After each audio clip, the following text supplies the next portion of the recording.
Despite evidence to the contrary, there was a reluctance to identify the children's needs through the lens of safeguarding. The review says that despite the children being very clear in their disclosures, preference was given to the voice of the mother.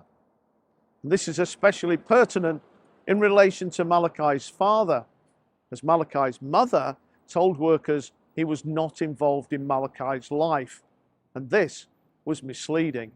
In fact, the quality of investigations was so inadequate over several years, it meant that professionals hadn't found out about or spoken to either Malachi's father or the father of his two sisters. As a result of mother's comments about Malachi's father, there was a pervasive belief there was only sporadic contact.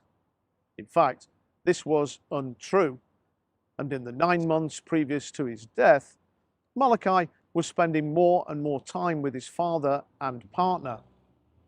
Malachi's father and stepmother were surprised to learn after his son's death that children's services were involved at all. Had they known how things were, they said, Malachi could have lived with them. He had his own room there, belongings and clothes. Father wasn't involved in any assessments, and nor was he invited to parents' evenings or given any information about progress. With hindsight, father and stepmother realized how there were hints of Malachi's life with his mother, asking for a bath because there was no electricity at home, consistently having head lice, saying how nice it was to have home cooking. The local Children's Safeguarding Practice Review recommended that there must be a better understanding of neglect by practitioners, why existing procedures and policies weren't being consistently followed, and professionals must not only understand how to escalate concerns, but they need to act on them too. One aspect of crucial importance is the development of effective chronologies. These timelines are of utmost importance, and in this case, they were incomplete or even missing. Neglect is very rarely one single incident, and gathering observations and setting them out in a chronology helps professionals focus on the child's lived experience. This is what we refer to as cumulative harm. Every observation you make, share, and record builds up the body of knowledge about the child's circumstances so that when they need support, it can be recognized and enacted. Now, in safeguarding, we often talk about professional curiosity, which simply means asking the question after next. That's the way that I think about it. And the other element we have to think about is culumulative harm. So culumulative harm is the build-up of harm caused by episodes of abuse, neglect, and other harmful or adverse circumstances or occurrences over the short, medium, long term. Now, one of our challenges, often one of the barriers to support for children, is that they are identified really when there's an incident. But an incident of harm sometimes ignores everything else. So if you are a DSL and you're making a referral about this incident that you've got in mind, the people that you're talking to may not necessarily take into account everything else that you know, because sometimes we know about a case really well. If we've been working with a child for a number of years, it may be that we have a lot of information about them. So culumulative harm may be caused by an accumulation of a single adverse circumstance or by multiple different events. And this quote, I think, is really helpful for us to think about this. If you think you're a young person, a child, in some of the situations we've heard about today, then this is the unremitting daily impact of those experiences. And it can be profound and exponential and diminish a child's sense of safety, stability and well-being.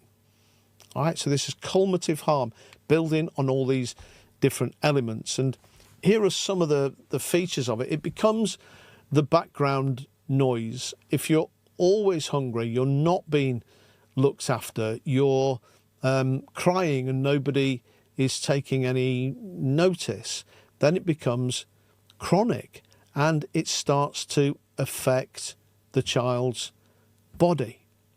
So here are some of the features of culumulative harm. Affects memory and attention, because your brain's busy being on alert. You're never resting your brain because you're expecting something horrible to come along. It means that when you're with other people who aren't being abusive, you kind of don't understand what they're doing. It still seems like they're ready to harm you. So that becomes your expectation.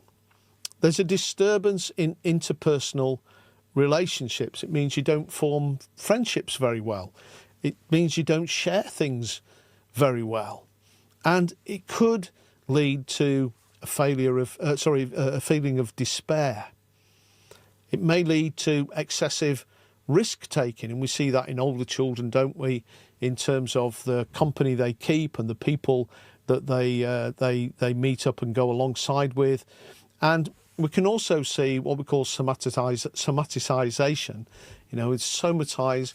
In other words, we start to feel hot and sweaty. We start to have tummy aches. We start to have joint pain, pain in the neck, all these different ways. That's where the sense of self is kind of coming out. And we see this in children, that have these very difficult backgrounds. Now, culumulative harm, perhaps the most important elements of moving on around this is really understanding the child's story, building up and cross-referencing all these different elements, and for all of us, building a strong chronology, making sure that we're getting those individual pieces of information written down. Because when we start to make a referral, we need to talk about the background noise, the background feeling of being a child in this environment. And then the last point on here is an interesting one, because sometimes we find ourselves saying that this particular child, that particular child, they're so resilient, given the circumstances they're in, they're so resilient. But for me, that word resilience is often, I think, wrongly used, because they're not really resilient. They're really adapting or internalising the situation that they've found themselves in. As if you're 7 or 6 or 5 or 10, this is all you've ever known, possibly. And you're not just living with it in a resilient way, you're just having to get on with it.